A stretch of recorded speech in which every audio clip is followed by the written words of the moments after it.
This is a Federal News Network podcast. You scarcely hear the word software these days without it followed by supply chain.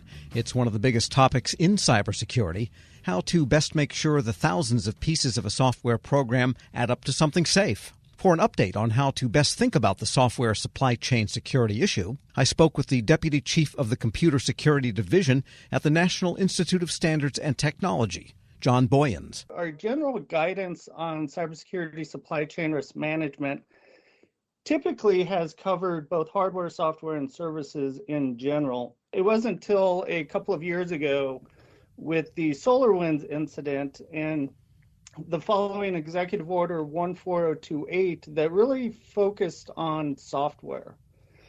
So kind of at the same time, we were updating our special publication flagship, which is 800-161 Rev 1, and we were able to address supply chain risk guidance in that publication specific to supply chain. We focus specifically on providing guidance for software bill of materials, open source software, enhanced vendor risk assessments, and vulnerability management. This was also the first time that we were able to move kind of left of center and move out into the development realm.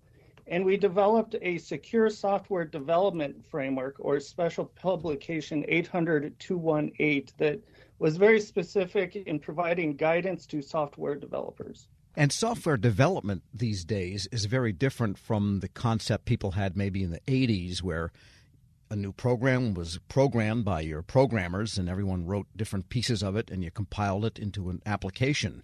And there were all kinds of quality check automation programs back then. Now it's more like assembling pieces from various sources in a Lego fashion almost. You might get a brand new application, but it's made of standard Lego-like pieces. And that's changed how we have to deal with software, because the supply chain is not simply that supplier, but that supplier's sources of the Lego blocks. Fair to say? That is very fair to say. The complexity is enormous right now. All right, so then that complicates the issue, because do you have to look, I guess, in NIST's thinking, at the corporate entities that supply these or at just the objects themselves? I think both. So I think it's key to go back to the old kind of blocking and tackling of risk management, and it's knowing who the critical suppliers of that software is. It's knowing what software you have in your network, the relationship between the different technologies and software in that network, and the risk impacts that they could have. And that was one of the main things we saw in the SolarWinds incident a few years ago. So the recent thinking then is that you need a software bill of materials in order to understand the supply parts of the software. And this is part of Executive Order 14028, and there's been a lot of development and guidance on how to use SBOMs. In your experience, does the SBOM provided by your primary supplier in general include everything that it should? Well, right now, a lot of work is ongoing on SBOMs out of DHS CISA. SBOMs have been around for 35 plus years in the software development field. You know, when they are developing a big software package and they're using third-party software, they usually get the software bills of materials or component inventories, which is another name for them. But that's at the development stage, and there's usually non-disclosure agreements. SBOMs at the consumer phase are just fairly recently and still fairly nascent. So I would say that understanding the provenance of software, SBOMs are clearly where rubber hits the road. However, organizations need the capability to both consume and proactively use those SBOMs. If they don't, then SBOMs merely become shelfware until there's an incident or known vulnerability. SBOMs are a critical piece of supply chain risk management, but they're not a silver bullet, and they require an organization to have a broader and deeper vulnerability management program established in order to really reap the benefits of SBOMs. We're speaking with Jon Boyens. He's Deputy Chief of the Computer Security Division at the National Institute of Standards and Technology. Yes, that ability to operationalize or do something about what's in the SBOM, that's really crucial. Otherwise, we got an SBOM, and then you are complying with the need to get an SBOM, but actually not using it in an operational sense to make your organization more secure. That seems like a big bridge between compliance and actually doing something to ensure cyber security. It most certainly is. And, outside of this software specific area, I don't know if supply chain risk management has really become a compliance measure, but definitely in the software space.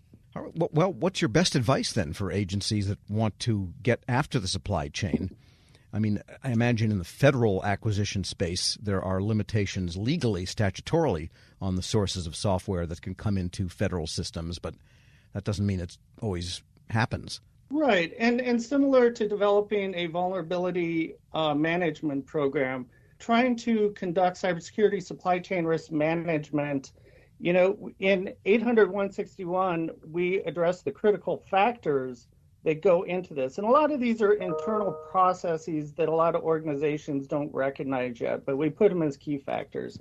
And that's such things as developing a program management office, developing roles and responsibilities specific to supply chain, establishing supply chain information sharing mechanisms. And of course, I think that the key part is having a top-down direction and dedicated resources, because without those dedicated resources, then only the bare minimum compliance pieces are going to get addressed. And what's your assessment of how agencies are doing? I mean, do they come to you with questions? I mean, NIST is always cited as the reference for what agencies say they're doing. What's your sense of how good the government is yet at using SBOMs and at getting after that supply chain conceptually? Well, right now, I think a lot of agencies are waiting for additional direction from OMB and DHS CISA with regard to SBOMs and where they fit in.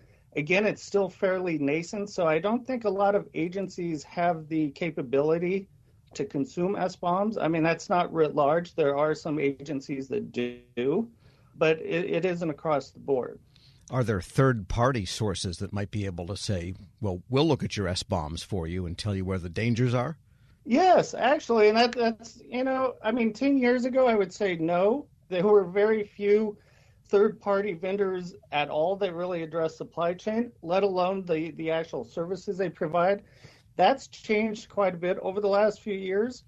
I'll say that the number of vendors has increased, although I would say that they've been more focused recently on supplier illumination and conducting due diligence on critical suppliers. That, with a lot of, with these executive orders and other items like SBOMs, those capabilities are expanding. So they are now offering means for agencies to consume those SBOMs as well as broader vulnerability management functions. And a final question, is it probably good practice to ask your primary software supplier to look at its own library? I mean, for example, I knew a programmer many years ago who was programming raw coding, communications protocols for an online company at the time. And it's likely that whatever that coding resulted in, a communications protocol, how to connect, was reused in subsequent generations of the software, corporate takeovers, transfers. So a lot of that code wasn't maliciously done, but it was simply reused and brought forward into new generations of software. And so there might be some historical vulnerabilities built in. Is that something to be concerned with? It is, and I think it's one of the toughest difficulties with open source software right now. So if there is a corrupt piece of code in a library, it quite often gets reused over and over again. So that is one of the large initiatives by the administration to address open source software. We've provided some guidance in that, more in terms of consuming or purchasing open source software. But definitely that is one of the biggest issues, particularly since most, if not all, proprietary software includes open source software. Sure. So you think we're making progress overall? I would say it's 3 steps forward, 2 steps back, but I have seen a sustained effort and progress over the last few years, so I'm much more hopeful than I was 10 years ago. Jon Boyens is Deputy Chief of the Computer Security Division at the National Institute of Standards and Technology. Thanks so much for joining me.